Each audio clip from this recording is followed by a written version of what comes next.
Let's talk more then about the ANC Youth League Conference, the first since 2015, and we're joined by Bongani Mahlangu from the South African Youth Council. Bongani, a very good evening to you. I'm grateful for your time. So the ANC's Secretary General, Fikile Mbalula, not mincing his words when it comes to the importance of a revitalized, reawakened youth league, especially in the context of trying to get young voter support next year.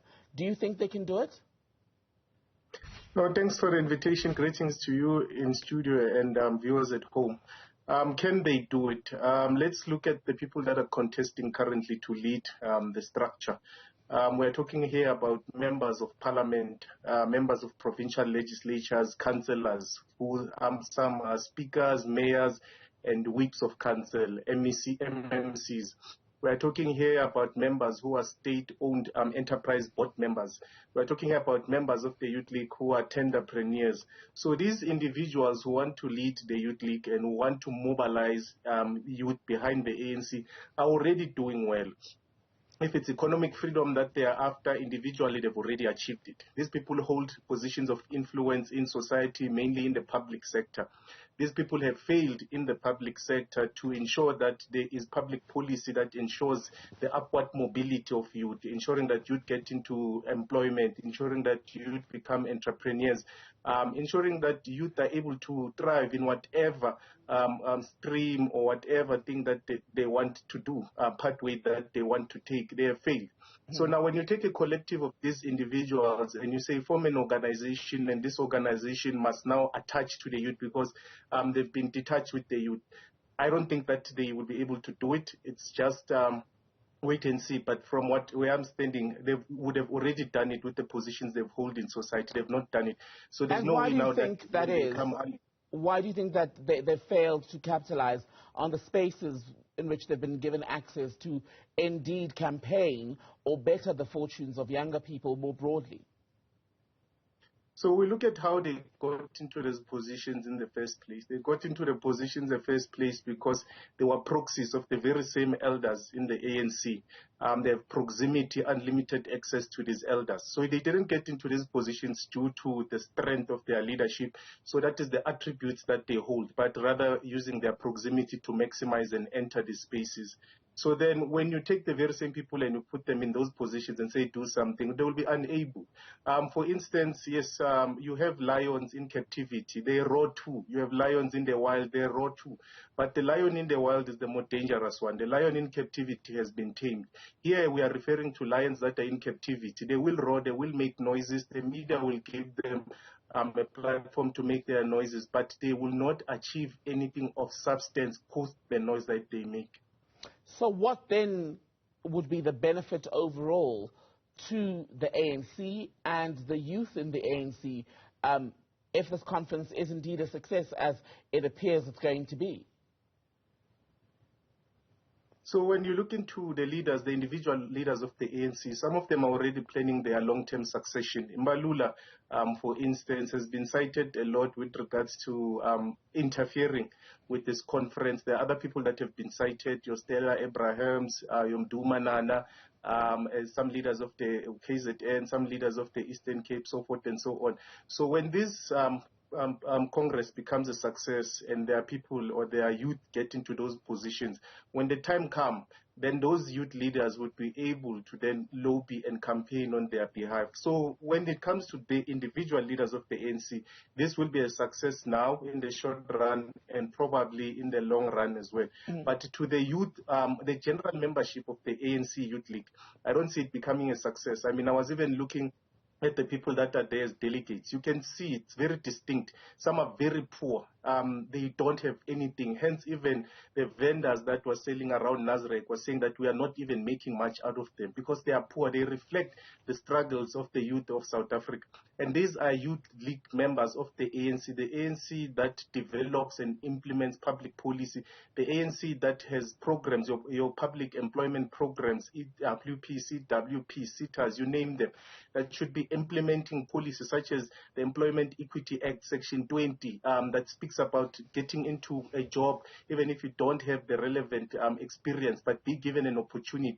So these are members of that organization, and they are struggling. So then, and they are just a sample of a population of youth. So if you look then at the entire population, it's even worse. So there's no way that these people all of a sudden will inspire any hope, more especially leading to elections in less than 12 months. So some people will win, but then how do we determine a win for those people is different to how the general youth and the sample of youth in the ANC that are struggling will determine a win. I wonder, though, Bongani, if it's a matter of this being a problem unique to the ANC Youth League and its positioning and where young people are currently, or if it's simply the fact that the absence of the Youth League from mainstream politics in the last 8 years or so has ultimately led to the space it previously occupied, let's say, when it was led by people like Fikile Mbalula, people like Malusi Kigaba, people like the now EFF leader Julius Malema. That space has now been occupied, in fact, by parties such as the EFF, which is more radical, if you will, as far as a voice for the youth. Exactly. I mean, the last point, I think it's very critical, because if you look into the 7 pillars of the EFF, those were the 7 pillars of the ANC Youth League under the leadership of Malema, Floyd Chibambo, and others. So they are already there on the ground, have developed programs around those principles, and they're pushing those programs every day. And we are seeing the relevancy when it comes to them. So now you have a youth league that, or rather the leadership that is there at Nasrec that they're trying to put together, that will want to most likely champion the same things. So that means then they will be contesting for the same space as the EFF as far as those principles are concerned. And if you look then for pound, as so much as we must compare the EFF with the NEC of the ANC, but in regards to policies and principles, they are the same as the Youth League of the ANC. So if we were to compare then pound for pound, you have 2 people that are contesting to be ANC Youth League president. You have to compare them with Malema, unfortunately. Can we say that on a scale that they match up? That's a debate. No, I don't think they do. Because even if they did, we wouldn't even know who they are. We don't even know who they are without you guys exposing them to us. So it shows that they are not really as relevant. They don't have, in fact, when we look into a relevance of a structure, more especially a structure such as the Youth League, you look at the ability to influence public policy and opinion.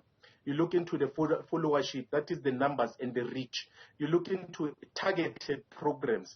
So now, if we have to then compare pound for pound using those 3 determinants of relevance, what is being formed today with the people that are forming it at Nasrec will not match what is there in the EFF today and the people that are there implementing it. I want to ask you, that would take. Okay. We're almost out of time, Bongani, pardon me. But something else I wanted to ask you about was something said in the political report, or delivering the political report today for the Youth League, Fasiya Hassan, who was part of the team that basically was tasked with leading the youth in the ANC to conference this weekend. She spoke about basically reclaiming the league's autonomy. That has been an issue of some contention because is it a case of the tail wagging the dog? How autonomous can a league be within the broader context of a mother body, the ANC, and something you said earlier, the ability of the elders, shall we say, in the organization to influence the youth and perhaps even their politics, then spilling over and destabilizing the agenda for young people?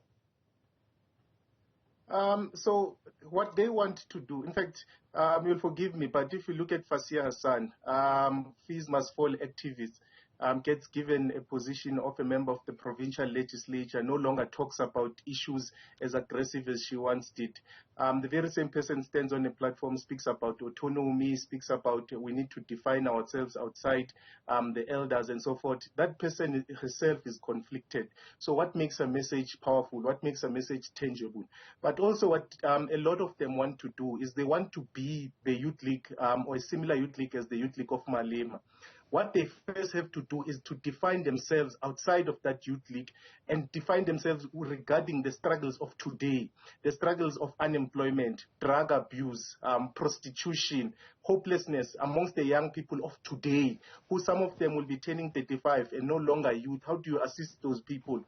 We need youth league leaders that have went to school, that have qualifications, so they can inspire us to also do the same. people that thrive, reach upward mobility because of their hard work, their dedication, their capacity, their potential. And then that would demonstrate that they are youth relevant today. And then even autonomy will come naturally, because if you look at the Youth League of Anton Lembede, the same individuals that established this structure, those people were advocates, educators, educated under the trying times of apartheid, colonialism, imperialism. Those people who are thinkers, those people shaped the ANC. Those people are the same people that led to the establishment of Umkhonto weSizwe. So ideologically, they were advanced. They didn't go and insult people, become radical without guidance and so forth, but they were relevant to their time. And I can tell you, those people, if they had to lead today, they most likely would still be relevant. So we need them to define themselves properly, and then autonomy will come naturally, because they'll influence the ANC without insulting anyone or making mockery, mediocre, and rhetorics. The youth of today, you have 360,000 plus unemployed graduates, underemployed graduates, who mainly are youth. How do you appeal to those people? How do you become relevant to those individuals? So it's not as easy as just standing on a platform and telling them they are unemployed. They know they are poor. They know there's inequality. They know. So how do you become relevant to that when you are getting tenders, when you are a member of parliament, meaning you write legislation, you implement legislation as a young person, as a Fasia Hassan? So they must tell us after this, when it comes to their resolution, how they plan to achieve autonomy. What are the pathways or the model or the framework that they will achieve it without trying to copycat others? Okay. Bongani Mahlangu, good to speak to you from the South African Youth Council.